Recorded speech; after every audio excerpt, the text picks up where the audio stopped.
Subscribe करें अपना YouTube channel जेन medicine points को और बेल आइकन दबाएं लेटेस्ट नोटिफिकेशन पाने के लिए।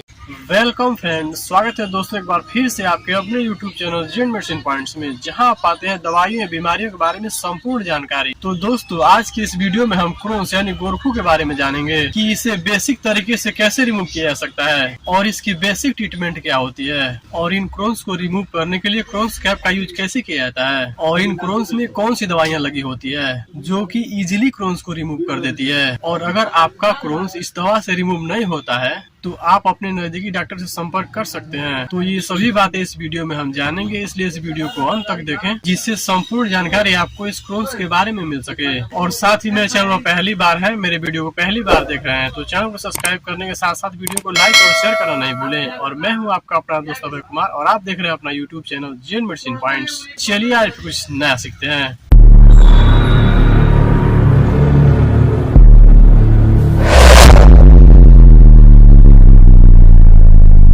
हेलो फ्रेंड्स, नमस्ते दोस्तों। सबसे पहले हम इस वीडियो में यह जान लेते हैं कि क्रोन्स क्या होते हैं और यह कैसे हो जाते हैं। तो दोस्तों जो क्रोन्स होता है वह आपके पैर पर या हथेली के तलवे पर एक थिक टाइप का सरफेस बन जाता है, तो इसी को हम क्रोन्स कहते हैं। और यह ऐसा क्यों होता है, तो यह आपके शरीर में एक्स्ट्रा फ्रिक्शन के कारण होता है। तो दोस्तों अब हम जान लेते हैं क्रोन्स के बेसिक ट्रीटमेंट के बारे में। तो इसे दो तरह से रिमूव किया जा सकता है, ऐसा डॉक्टर द्वारा माना जाता है। जैसे यदि व्यक्ति में क्रोन्स इजीली तरीके से रिमूव नहीं होता है तो डॉक्टर इसे सर्जिकली रिमूव करने की सलाह देते हैं। तब इस क्रोन्स को सर्जिकली रिमूव किया जाता है। और इसका जो बेसिक ट्रीटमेंट होता है उसको मैं बता दूं तो वह होता है क्रोन्स कैप के माध्यम से। अगर आपके शरीर में क्रोन्स हो गया है तो आपको वहाँ पर यानी क्रोन्स वाली जगह पर हल्का सा भी प्रेशर लगने पर बहुत तेज दर्द होता है। तो दोस्तों अब हम जान लेते हैं कि क्रोन्स कैप को क्रोन्स पर कैसे लगाया जाता है। तो दोस्तों यह क्रोन्स कैप के नाम से आपको मार्केट में मिल जाती है और यह आपको किसी मेडिकल स्टोर पर इजीली मिल जाती है। और इसमें आपको 4 क्रोन्स कैप दिए जाते हैं जिसकी MRP लगभग 30 रुपए से लाकर 40 रुपए तक होती है।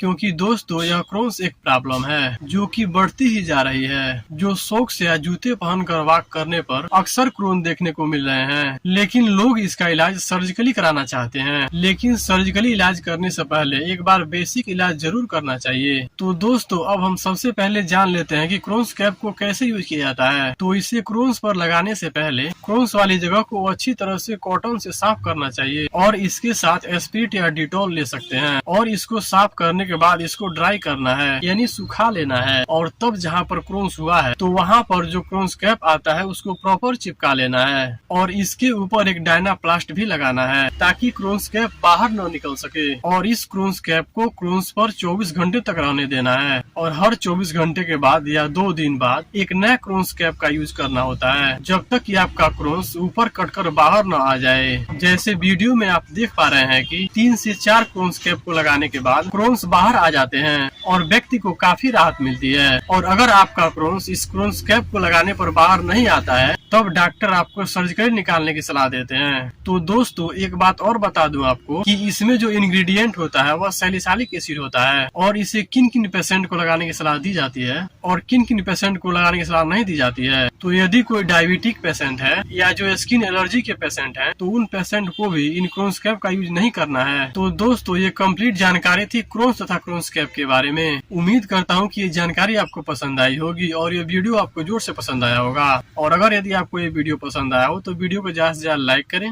और इसको ज्यादा से ज्यादा शेयर करें जो किसी और के भी काम आ सके। और अभी तक अपना यूट्यूब चैनल जेन मेडिसिन पॉइंट्स को सब्सक्राइब नहीं किया है तो नीचे दिए गए बटन दबाकर सब्सक्राइब करें और इसके पास जो बेल आइकन है उसे जरूर से दबाएं ताकि जो आने वाले वीडियो के सभी नोटिफिकेशन आपको मिल सके। मिलते हैं अगले वीडियो में एक नए टॉपिक के साथ, तब तक के लिए जय हिंद, वंदे मातरम।